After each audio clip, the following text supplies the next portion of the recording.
ಪ್ರಶಾಂತ ನಿರಾಶ್ರಿತರ ಆಶ್ರಮದಿಂದ ನಾನು ಮಲ್ಲೇಶ್ವರಿ. ಫ್ರೆಂಡ್ಸ್, ಈಗ ತಾನೇ ಒಬ್ರು ಪುಟ್ಟಮ್ಮ ಅಂತ ನಮ್ಮ ಆಶ್ರಮಕ್ಕೆ ಬಂದಿದ್ದಾರೆ. ಅವರನ್ನ ನಾನೇ ಕರ್ಕೊಂಡು ಬಂದಿದ್ದೀನಿ. ಎಲ್ಲಿಂದ ಅಂತಂದ್ರೆ ಅವ್ರು ಮೆಜೆಸ್ಟಿಕ್ ಅಲ್ಲಿ ಇದ್ರು. ಪಾಪ ಅವರಿಗೆ ಈಗ ಸದ್ಯಕ್ಕೆ ಯಾರು ಇಲ್ಲ. ಒಂದ್ 5-6 ತಿಂಗಳಿಂದ ಅವ್ರು ಹೊರಗಡೆನೆ ಇದ್ದಾರೆ. ಆ ಕಷ್ಟ ನೋಡಿದಾಗ ಅವ್ರ ಹತ್ರ ನಾನು ಮಾತಾಡ್ತಿದ್ದು ಅವ್ರಿಗೆ ತಿಂದು ನಮ್ಮ ಪ್ರಶಾಂತ ನಿರಾಶ್ರಿತರ ಆಶ್ರಮಕ್ಕೆ ಇಲ್ಲಿಗೆ ಕರ್ಕೊಂಡ್ ಬಂದಿದ್ದೀನಿ. ಫ್ರೆಂಡ್ಸ್, ಈಗ ಆ ಪುಟ್ಟಮ್ಮನ್ನ ಮಾತಾಡ್ಸೋಣ ಬನ್ನಿ. ಎಲ್ಲಿ ಅವರು ಅಂತ ಅವರನ್ನ ಕೇಳೋಣ. ಅಮ್ಮ ನಮಸ್ತೆ. ನಿಮ್ಮ ಹೆಸರೇನು, ಎಲ್ಲಿಂದ ಬಂದಿದ್ದೀರಾ? ಈಗ ಮುಂಚೆಗೆ ಬೆಂಗಳೂರಲ್ಲಿ ಇದ್ದಿದ್ದು, ಈಗ ಬೆಂಗಳೂರಾಗಿದ್ದು. ಮುಂಚೆ ಏನ್ ಮಾಡಿ ಬೆಂಗಳೂರಿಂದ ಇಲ್ಲಿ ನನಗೆಲ್ಲ ಸ್ವಲ್ಪ ತುಂಬಾ ತೊಂದರೆ ಆಗಿ ನನ್ ಮಗ ಇಲ್ಲ ಮನೆಯಿಂದ ಹೊರಟುಕೊಂಡು ಎರಗಾಕಿ ಕದ್ರಿಪುರದಾಗ ಇದ್ದಿದ್ ನನ್ ಮಗ. ಅಲ್ಲಿಂದ ಮಗ ಹೊರಟುಕೊಂಡು ಎರಗಾಕಿ ಮಗ ಸ್ವಲ್ಪ ಎರಗಾಕಿ ಮನೆ ಬಿಟ್ಟು ನಾನು ಇಷ್ಟ ಹೋದಾಗ ಮಗ ಇದಾಯ್ತು. ನನಗ ಅಮ್ಮ ಒಂದು ಕಬ್ಬಳಮ್ಮ ಇದೆ, ಅದು ಇದ್ ಮಾಡಿ ಅದು ಅವ್ರಿಗೆ 2 ಮನೆ ದೀಪಾವಳಿಗೆ ನನ್ ಮಗನ ಮನೆ ನನ್ ಮಗಳ ಮನೆ ದೀಪಾವಳಿ ಇದ್ದಿದ್ದು. ನಾನು ಒಂದು ಟೀ ಮಾಡಕ್ಕಿರ್ಲಿಲ್ಲ, ಒಂದ್ ಟಿವಿ ಹಾಕಕ್ಕಿರ್ಲಿಲ್ಲ, ಒಂದ್ ದೇವ್ರ ಮನೆ ಹೋಗ್ತಿರ್ಲಿಲ್ಲ, ಒಂದ್ ಗ್ಯಾಸ್ ಹಚ್ಚಿದ್ ಅಷ್ಟು ಹಿಂಸೆ ಕೊಟ್ಟು ಇದ್ ಮಾಡೋರು. ರಾತ್ರಿ ಬಂದು ಹಿಂಸೆ ಕೊಟ್ಟಿದ್ ನಿಮ್ಗೆ? ಮಗ ಹಿಂಸೆ ಕೊಡೋರು.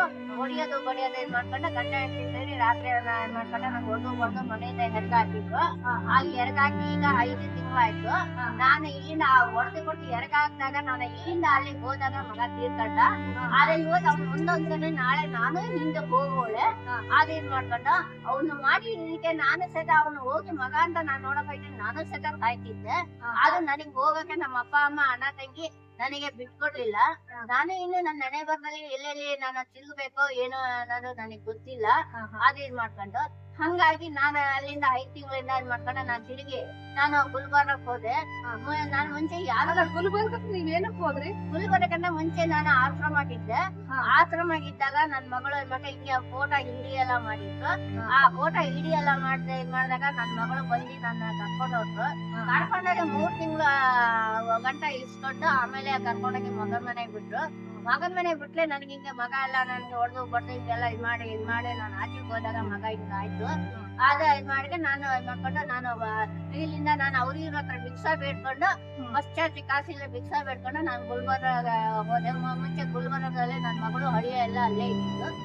ಅಲ್ಲಿನ ಗುಲ್ಬರ್ಗಕ್ಕೆ ಹೋದೆ. ಅಲ್ಲಿ ಗುಲ್ಬರ್ಗ ಹೋದ್ರೆ ಅಡ್ರೆಸ್ ಯಾವ್ದು ಅನ್ನೋದು ನನಗೆ ಗೊತ್ತಾಗ್ಲಿಲ್ಲ. ಎಲ್ಲಿ ತಿರುಗಿ ಎಲ್ಲಿ ಮಾಡಿ ಸಹಿತ ನಾನು ಬೇಕಾದ್ರೆ ಪ್ರಯತ್ನ ಮಾಡಿದೆ, ಗೊತ್ತಾಗ್ಲಿಲ್ಲ. ಅಲ್ಲಿ ಗುಲ್ಬರ್ಗ ಇದ್ರಲ್ಲಿ ಅಲ್ಲಿ ಶರಣಪ್ಪನ ಗುಡಿ ಅಂತ ಒಂದು ದೇವಸ್ಥಾನ ಇದೆ. ಆ ದೇವಸ್ಥಾನದಲ್ಲಿ ನಾನು ಮಲಗ ಜಾಗಕ್ಕೋಸ್ಕರ ಕಸ ಹೊಡೆದು ಆ ದೇವಸ್ಥಾನದಲ್ಲಿ ಪ್ರಸಾದ ಎಲ್ಲ ಜನಗಳು ತಂದ್ಕೊಂಡು ಭಕ್ತಾದಿಗಳು ತಂದ್ಕೊಂಡಿದ್ರು. ಆ ಪ್ರಸಾದ ಇಟ್ಕೊಂಡು ಊಟ ಮಾಡ್ತಿದ್ದೆ. ಮತ್ತೆ ನಿಮ್ಮಂತವ್ರ ಭಕ್ತಾದಿಗಳೆಲ್ಲ ₹1, ₹2, ₹5, ₹10 ಕೊಟ್ಟಿದ್ರು.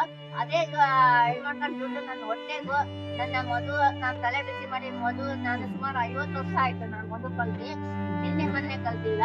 ಆ ಮಧುನು ನನ್ನ ಮಾತ್ರೆಗೂ ನನ್ನ ಹೊಟ್ಟೆಗೂ ನಾನು ಇದು ಮಾಡ್ಕೊಂಡು ನಾನು ಶರಣಪ್ಪನ ಗುಡಿಯಲ್ಲಿ ನಾ ಇದ್ದೆ. ನಾನ್ ಮಗಳನ್ನ ಇಲ್ಲ ನಾನು ಫೋನ್ ಮಕ್ಕಳ ನಂಬರ್ ಅಂತ ಇಟ್ಕೊಂಡಿದ್ದೆ. ನಾವು ನನ್ನ ಹತ್ರ ಮೊಬೈಲ್ ಇಲ್ಲ. ಅವಳು ನನ್ ಮಗಳಿಗೆ ಮಕ್ಕಳು ಅವ್ರಿವ್ರ ಮೊಬೈಲ್ ಅಲ್ಲಿ ಫೋನ್ ಮಾಡಿ ಜಾಸ್ತಿ ತಿಳ್ಕೊಂಡೆ. ಆಗ ನನ್ ಮಗಳು ಮಾತಾಡಿ ಸರಿ ಇವಾಗ ನೀವ್ ಹೇಳಿದಿರಾ. ಸರಿ, ಇವಾಗ ನಿಮ್ಮ ಮಗ ಇಲ್ಲ, ಮತ್ತೆ ನಿಮ್ಮ ಮಗಳು ಕೊಟ್ಟಣ್ಣು ಗುಲ್ಬರ್ಗಗೆ ಎಲ್ಲ ಬೀದರ್ ಗುಲ್ಬರ್ಗದಲ್ಲಿ ಇದಾರೆ. ಅವ್ರ ಸಂಸಾರ ಅದನ್ನ ನೋಡ್ಕೊಂಡು ಪಾಪ ನೀವು ಬೀದಿಯಲ್ಲಿದ್ದೀರಾ. ಓಕೆ, ಇವಾಗ ನೀವು ಮೆಜೆಸ್ಟಿಕ್ ದಿನ ನಾನು ನಿಮ್ಮ ಮನೆ ಇದೆ ತಪ್ಪದು. ನಾನು ಗುಲ್ಬರ್ಗ ಮುಂಚೆ ಇತ್ತು, ಈಗ ಮಗಳೀಗ ಬೆಂಗಳೂರಾಗೆ ಇದೆ ಅಂತ ಅಂದಿ. ಇವಾಗ ನಾನು ಹೇಳ್ತೀನಿ, ಈಗ ಮಗಳನ್ನ ಕರ್ಕೊಂಡು ಹೋಗಿ ನಾನು ಇವಾಗ ಹೇಳ್ತಿದ್ದೀನಿ, ವಿಡಿಯೋದಲ್ಲಿ ಹೇಳ್ತಾ ಇದ್ದೀನಿ. ಆಯ್ತು, ಈಗ ನೋಡಿ, ಇವಾಗ ನೀವು ಬೀದಿಯಲ್ಲಿ ಹೋಗಿ ಭಿಕ್ಷೆ ಬಿಡೋದು ಬೇಡ. ಇಲ್ಲಿ ನಮ್ಮ ಪ್ರಶಾಂತ ನಿರಾಶ್ರಿತರ ಆಶ್ರಮ ನಿನ್ನಂತವರೇ ಇಲ್ಲಿ ಇದಾರೆ. ಆಯ್ತಾ? ಇಲ್ಲಿ ಎಲ್ಲಾ ಅನುಕೂಲ ಇದೆ. ಊಟ, ತಿಂಡಿ, ಬಟ್ಟೆ ಪ್ರತಿಯೊಂದು ನಮ್ಮ ಪ್ರಶಾಂತ್ ಸರ್ ಇಲ್ಲಿ ಅನುಕೂಲ ಮಾಡಿದರೆ. ಇಲ್ಲಿ ನೀವು ಚೆನ್ನಾಗಿರ್ಬೋದು, ಚೆನ್ನಾಗಿರಿ. ಮನೆಗಿಂತ ಹೆಚ್ಚಾಗಿ ಇಲ್ಲಿ ನಾವು ನೋಡ್ಕೊಳ್ತೀವಿ ನಿಮ್ಮನ್ನ. ಆಯ್ತಾ? ಏನು ತೊಂದ್ರೆ ಇಲ್ಲಮ್ಮ, ನೀವು ನಮ್ಮ ತಾಯಿ ತರನೇ ಅಲ್ವಾ. ನಮ್ಮ ಪ್ರಶಾಂತ್ ಸರ್ ನಿಮ್ಮಂತ ತಂದೆ ತಾಯಿಯನ್ನ ಅವ್ರು ಸಾಕ್ತಾ ಇದ್ದಾರೆ. ಆಯ್ತಾ? ನೀನೇನು ಹೆಚ್ಚಲ್ಲ, ನಾವು ತಿನ್ನೋದ್ರಲ್ಲ ನೀವು ತಿಂತೀಯ. ಆಯ್ತಾ? ನೋಡಿದ್ರಲ್ಲ ಫ್ರೆಂಡ್ಸ್, ಅಮ್ಮ ಇಷ್ಟೋ ತನಕ ಹೇಳ್ತಾ ಇದಾರೆ. ಪಾಪ ಅವಳಿಗೆ ತುಂಬಾ ನೊಂದಿದ್ದಾರೆ, ಏನೆಲ್ಲ ಹೇಳ್ತಿದ್ದಾರೆ ನೋಡೋಣ ಮುಂದಿನ ವಿಡಿಯೋದಲ್ಲಿ. ಮತ್ತೆ ಅವ್ರು ಸರಿ ಹೋದ್ಮೇಲೆ, 1 ನಿಮಿಷ ಸರಿ ಹೋದ್ಮೇಲೆ ಮತ್ತೆ ನಾನು ಮಾತಾಡಿಸ್ತೀನಿ. ಇವ್ರು ವಾರಸ್ತಾರರು ಯಾರೇ ಇದ್ರು, ಅವ್ರ ಮಗ ಇಲ್ಲ ಅಂತ ಹೇಳಿದಾರೆ.